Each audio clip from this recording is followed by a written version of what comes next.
सुनता हूँ, तुम्हारे पैरों से चलता हूँ। भगवान ने खूब समझाया पर गोपियाँ एक न मानी। गोपियाँ कहने लगी कन्हैया हमें सताओ मत, हम सता रहे कि तुम सब सता रही हो?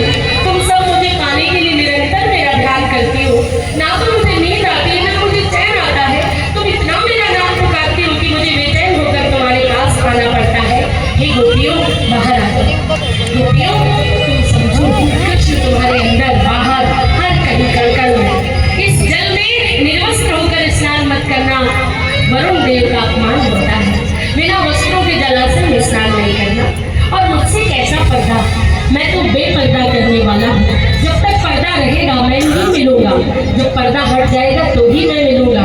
जब ये बात कही तो गोपियाँ शरणागत हो गई, दोनों हाथ उठा दिए, शरण में आ गई। गोपियों ने समझ गई कि कृष्ण तो हर जगह है, ये कृष्ण सिर्फ 6 वर्ष का बालक नहीं है, ये तो हर कहीं है। अब कोई आपसे कहे तुम्हारे दर्पण में भी मैं, तुम्हारे बाथरूम में मैं, तुम्हारे नहाने के जल में मैं, तुम्हारे कपड़ों में, तुम्हारी अलमारी में, तुम्हारे हर जगह, तुम्हारे पति में, तो तुम उससे पर्दा कर पाओगे क्या?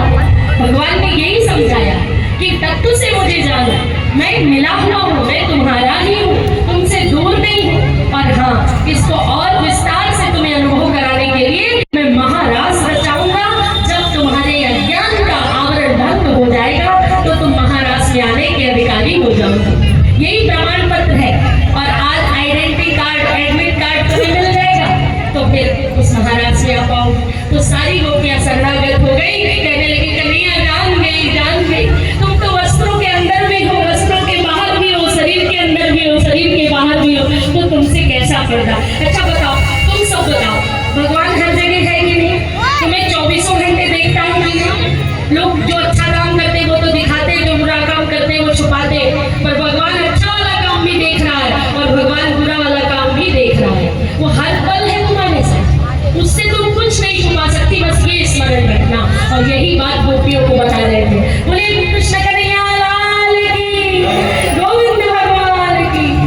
अब समझ में आ गया?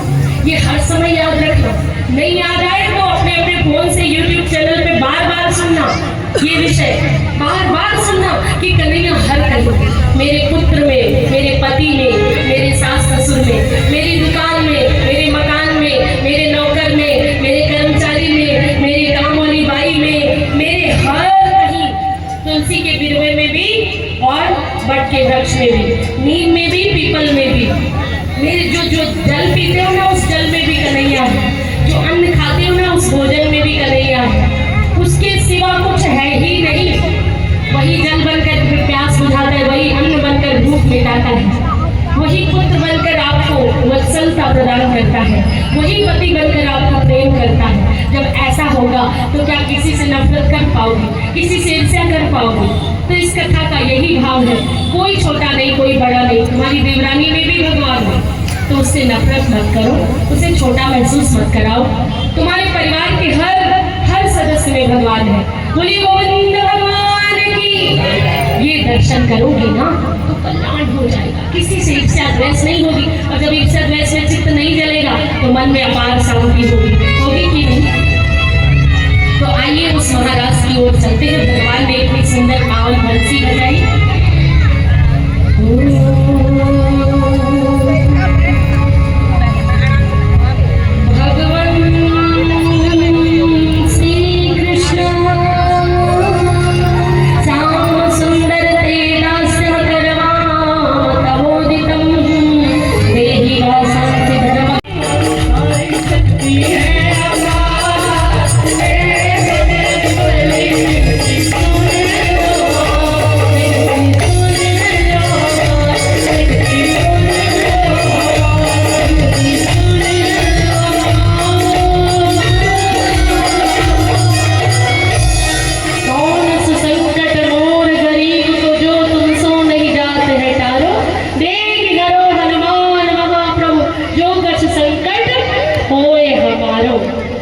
आइए चलते आगे की कथा की ओर। भगवान ने ब्रह्मा मोह की लीला की है।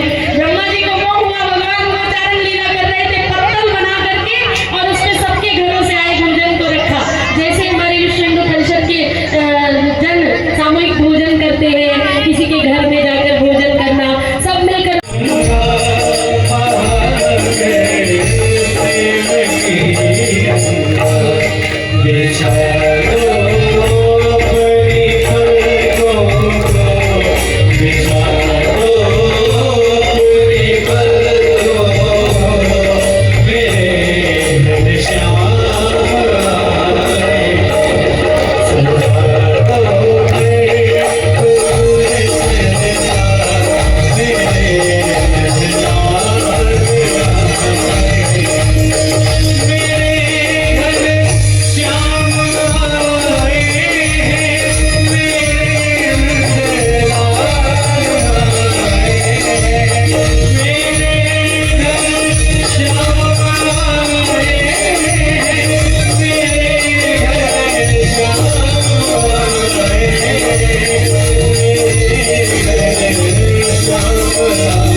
कि पत्थर में से महादेव प्रकट हो जाते हैं और